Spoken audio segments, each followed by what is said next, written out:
Hi అండి. Welcome to Ravali's kitchen. ఇవాటి మన రెసిపీ వచ్చేసి ఉల్లి కారం దోస ఎలా తయారు చేసుకోవాలో చూద్దాం.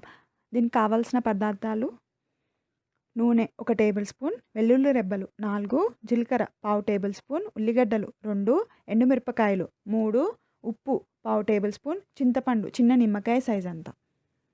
ఇది చాలా బాగుంటుందండి. కారం కారంగా టేస్టీగా చాలా బాగుంటుంది. ఇప్పుడు దీని ప్రొసీజర్లోకి వెళ్ళిపోదాం. ముందుగా ఒక బాండీ పెట్టుకొని అందులో ఒక 1 టేబుల్ స్పూన్ వరకు ఆయిల్ వేసుకుందాం. ఆయిల్ కొంచెం వేడెక్కాక అందులోనే పావు టేబుల్ స్పూన్ జీలకర్ర వేసుకుందాం. అందులోనే ఒక 4 వెల్లుల్లి రెబ్బలు వేసుకుందాం. వెల్లుల్లి రెబ్బల్ని కొంచెం వేయించండి. అందులోనే ఒక 3 ఎండుమిరపకాయలని వేసుకుందాం. మీకు కొంచెం కారం ఎక్కువ కావాలనుకుంటే 4, 5 వరకు వేసుకోవచ్చు. మామూలుగా కావాలనుకుంటే 3 సరిపోతాయండి ఎండుమిరపకాయలు. ఇవి 2 ఉల్లిగడ్డలండి, కట్ చేసి పెట్టుకొని వేసుకోవాలి అందులో.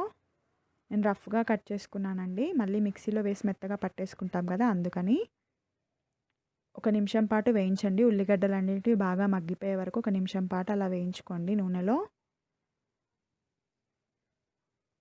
ఇందులోనే చిన్న నిమ్మకాయ సైజ్ అంతా చింతపండు వేసుకోండి. మనం చింతపండు ఇలా వేయడం వల్ల చింతపండు అనేది ఆ వేడికి మెత్తబడుతుందండి. మనం మిక్సీ జార్లో వేసినప్పుడు చింతపండు మెత్తగా రుబ్బిపోతుంది. ఇప్పుడు స్టవ్ ఆఫ్ చేసుకొని ఇది చల్లారే వరకు పక్కన పెట్టుకుందాము. ఆ తర్వాత ఒక మిక్సీ జార్ తీసుకొని ఇందాక చేసుకున్న ఉల్లిగడ్డల మిశ్రమం చల్లారిందండి. అది అందులో వేసుకొని మెత్తని పేస్ట్‌లా పట్టుకుందాము. మీరు ఇందులో వాటర్ అసలు యాడ్ చేయకండి.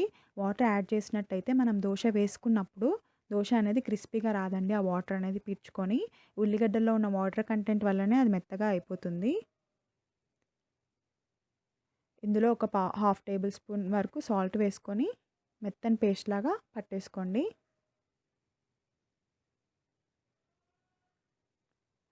చూడండి, నేను వాటర్ ఏమి యాడ్ చేయలేదండి. మెత్తని పేస్ట్ లాగా ఇలా పట్టేసుకున్నాను. ఇది దోస బ్యాటర్ అండి. మీకు దోస బ్యాటర్ రెసిపీ కనుక కావాలనుకుంటే పైన కనిపించే ఐ సింబల్ని ప్రెస్ చేయండి. ఇప్పుడు పెంక వేడెక్కిందండి కొంచెము. మన దోస పిండిని వేసుకొని ఫస్ట్ మధ్యలో ఇలా తిప్పుతూ చుట్టూ తిప్పుకోండి. అప్పుడు మీకు ఈవెన్‌గా స్ప్రెడ్ అవుతుందండి దోస.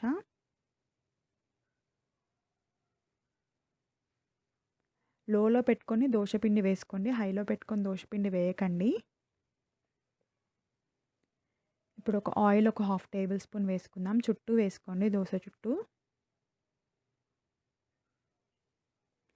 పైన మనకి దోస పిండి అనేది పచ్చిదనం పోయాక అప్పుడు ఉల్లికారం ఒక టేబుల్ స్పూన్ వరకు వేసి ఇలా స్ప్రెడ్ చేద్దాము. ఆ తర్వాత మనం చపాతీలు కాల్చే కర్ర ఉంటుంది కదండీ, ఆ చపాతీలు కాల్చే కర్రతోటి దీన్ని ఈవెన్‌గా స్ప్రెడ్ చేసుకోవచ్చు. చూడండి, ఇలా స్ప్రెడ్ చేసేసుకోండి ఈవెన్‌గా. చూడండి, ఈవెన్‌గా స్ప్రెడ్ అయిపోయింది. ఇప్పుడు ఒక 15 సెకండ్ల పాటు ఆగండి.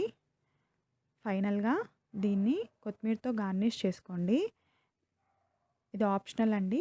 నచ్చితే వేసుకోవచ్చు, లేకపోతే లేదు. కానీ కలర్ఫుల్‌గా కనిపిస్తుంది ఇలా వేసుకుంటే. మన ఉల్లికారం దోస అనేది రెడీ అయిపోయింది. చూడండి ఎంత బాగా వచ్చిందో. ఇది కారం కారంగా టేస్టీగా చాలా బాగుంటుంది. ఇది కొబ్బరి చట్నీతో కానీ టమాటా చట్నీతో కానీ సర్వ్ చేసుకుంటే చాలా బాగుంటుందండి. మా ఈ రెసిపీ కనుక మీకు నచ్చినట్లయితే లైక్ చేయడం, షేర్ చేయడం, అలాగే సబ్స్క్రైబ్ చేసుకోవడం మర్చిపోకండి. అలాగే మేము పెట్టగానే నోటిఫికేషన్ రావాలంటే పక్కనే ఉన్న బెల్ ఐకాన్ని క్లిక్ చేయండి. Thanks for watching this video.